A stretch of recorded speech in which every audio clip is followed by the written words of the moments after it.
दोस्तों सिकंदर और कश्यप की एंगेजमेंट का फंक्शन चल रहा होता है। दूसरी तरफ रिया रेडी हो रही होती है फंक्शन में जाने के लिए। फिर दोस्तों वफा, रिया और कबीर फंक्शन में चले जाते हैं। वहाँ पर सिकंदर बेहद खुश हो जाता है क्योंकि आखिरकार सिकंदर को अपनी मोहब्बत मिलने ही वाली थी। फिर वहाँ पर वफा वाजिद को ढूंढने लगती है, लेकिन वाजिद उसे कहीं भी नजर नहीं आ रहा होता, जिसकी वजह से वफा बेहद परेशान हो जाती है। फिर दोस्तों वहाँ पर वाजिद और अस्मा आपस में बातें कर रहे होते हैं। अचानक से वफा की नजर वाजिद पर पड़ जाती है। वहाँ पर वफा आखिरकार वाजिद के पास चली जाती है। जब अस्मा आखिरकार वफा को देखती है वो वहाँ से चली जाती है। वाजिद वफा को बोलता है तुम यहाँ पर क्या कर रही हो, जिसकी वजह से वफा वाजिद को बोलती है क्या तुमने मेरा काम किया, जिसकी वजह से वाजिद बोलता है कौन सा काम आखिरकार जो मुझे करना चाहिए। फिर दोस्तों वहाँ पर रिया आखिरकार वफा को वाजिद से बातें करते हुए देख लेती है। रिया और कबीर एक साथ खड़े होते हैं, जिसकी वजह से रिया कबीर को बोलती है क्या तुमने वफा को देखा है, जिसकी वजह से कबीर वफा की तरफ देखता है। वफा वाजिद से बातें कर रही होती है। ये सब कुछ देखकर कबीर हैरान रह जाता है और रिया को बोलता है रिया तुम यहाँ पर रुको, मैं अभी होकर आया। फिर दोस्तों वहाँ पर कबीर वफा और वाजिद के साइड में रुक जाता है और उनकी बातें सुनने लगता है।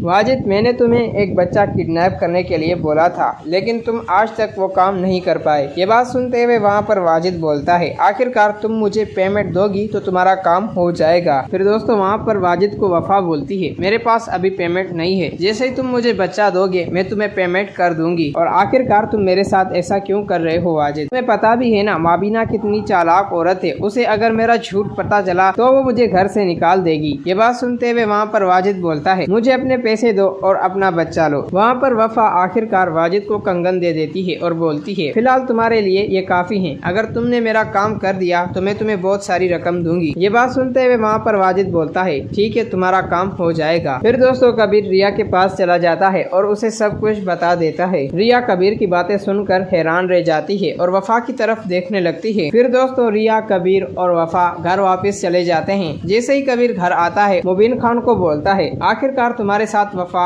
झूठ बोल रही है। ये बात सुनते हुए वहाँ पर वफा बोलती है किस बात का मैं झूठ बोल रही हूँ कबीर। कबीर मुबीन खान को बोलता है आखिरकार तुम्हारी बीवी प्रेग्नेंट नहीं है और आखिरकार वो एक बच्चा किडनैप करवाने वाली है जिसे अपना बच्चा मानेगी। ये बात सुनते हुए वहाँ पर मुबीन खान बोलता है आखिरकार कबीर ये सब कुछ क्या है। वहाँ पर कबीर बोलता है ये सब कुछ आपको वफा से पूछना चाहिए। फिर दोस्तों वहाँ पर वफा मुकर जाती है और बोलती है ये सब कुछ कबीर मेरे ऊपर झूठ बोल रहा है, कबीर के पास कौन सी गवाही है। ये बात सुनते हुए वहाँ पर कबीर बोलता है मैंने तुम्हें और वाजिद को फंक्शन में एक साथ देखा था और तुम उससे बातें कर रही थी, वो सारी बातें आखिरकार मैंने सुन ली हैं। फिर भी दोस्तों वहाँ पर वफा इसी बात को नहीं मान रही होती। वहाँ पर कबीर माबीना को बोलता है माँ जो तुमने आखिरकार वफा को कंगन दिए थे वो कहाँ पर हैं, वफा के पास क्यों नहीं है। फिर दोस्तों माबीना वफा से पूछती है वो कंगन कहाँ है, जिसकी वजह से वफा बोलती है वो मेरे कमरे में पड़े हुए हैं। फिर दोस्तों वहाँ पर कबीर बोलता है ये सब कुछ झूठ बोल रही है, आखिरकार कंगन वाजिद के पास है, जिसकी वजह से इसने उसे बच्चे किडनैप होने के लिए दिए हैं। ये बात सुनते हुए वहाँ पर मुबीन खान आता है और वफा को थप्पड़ लगाता है और उसे बोलता है अभी के अभी मेरे घर से निकल जाओ और मैं तुम्हें तलाक देता हूँ। फिर दोस्तों वहाँ पर वफा रोने का नाटक करती है, जिसकी वजह से माबीना भी उसे बोलती है तुम दोनों बहनें यहाँ से आखिरकार चली जाओ, हमें ऐसी मुनाफिक और गद्दार नहीं चाहिए, बल्कि तुम यहाँ से चली जाओ। फिर दोस्तों आखिरकार वफा अपने कमरे में अपना सामान पैक कर रही होती है, जिसकी वजह से उसकी छोटी बहन बोलती है वफा मैंने तुम्हें बोला था ना, तुम्हें झूठ नहीं बोलना चाहिए था, और आखिरकार आज देखो ना वो दिन हमारे लिए आ चुका है। जिसकी वजह से वफा अपनी बहन को बोलती है तुम चुप ही रहो तो बेहतर बात होगी, और अब देखना कबीर खान और रिया को मैं देख लूंगी, बल्कि उन लोगों ने मेरी जिंदगी तबाह की है, अब मैं उन लोगों को नहीं छोड़ने वाली। तो दोस्तों इसी तरह आखिरकार वफा का सच सबके सामने आ जाएगा। वफा और मीना इसी तरह बेघर हो जाएंगे। दोस्तों अगर आप लोगों को ये वीडियो अच्छी लगी है तो इस वीडियो को लाइक करें।